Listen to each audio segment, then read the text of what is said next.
Daily Wildcat on May 1st, 1995. The front page of it was covered with all sorts of news stories you would expect from a college newspaper. On the University of Arizona campus, sophomores and the seniors, they recently protested over animal rights. The student union building needed to be repaired. Alcohol abuse violation among students were up. A freshman, Brian Hans, from a small suburb in central Ohio, scanned those stories and continued to go through the paper until he paused. Finally, on page 16, this was something he had never seen before. There was a full-page advertisement jumbled with maps, math, portraits, words and phrases he couldn't make sense of, and the ad referred to itself as a group called the Orphanage, quote-unquote Mayday, appeared in bold letters at the top. And towards the bottom, a small illustration of a smirking man with 2 dots for eyes, ears drawn like potatoes. And this left Hans confused, bewildered even. He thought maybe this was a work of a fraternity or cobbled together during a fever dream. Then after a year on May 1st, Hans again saw a similar full-page ad. Among the maps and math equation, there was a quote from Moby Dick, in which Starbuck, first mate of the Pequod in the novel, says, "I will have no man in my boat who is not afraid of a whale." The same drawing of the man smiled up at Hans as he was concentrating at the page, as he was scrutinizing the page. And then a year passed, and Hans, now a junior, had joined Wildcat staff as one of the paper's first webmasters. So when the ad showed up again on May 1st, 1997, he had the ability to dig, as he was in the staff of the Wildcat.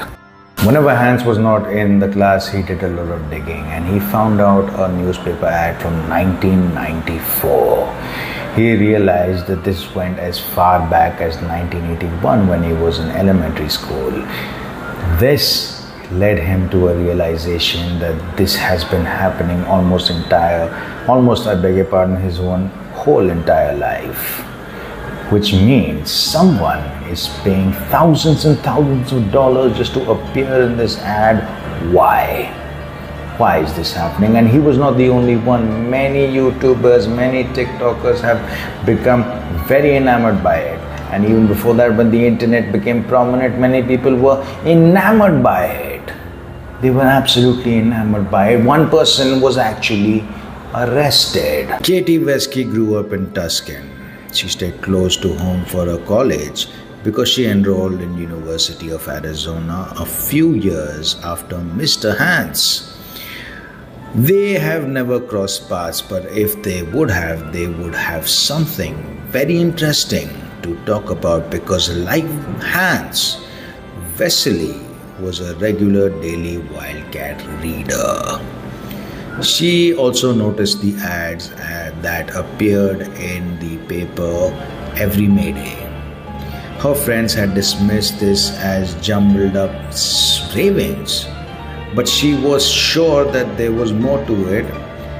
Quote unquote, it was very clearly like a coded message, she says. She was always a history buff, and she anxiously awaited the ads. She always wondered what past they might read.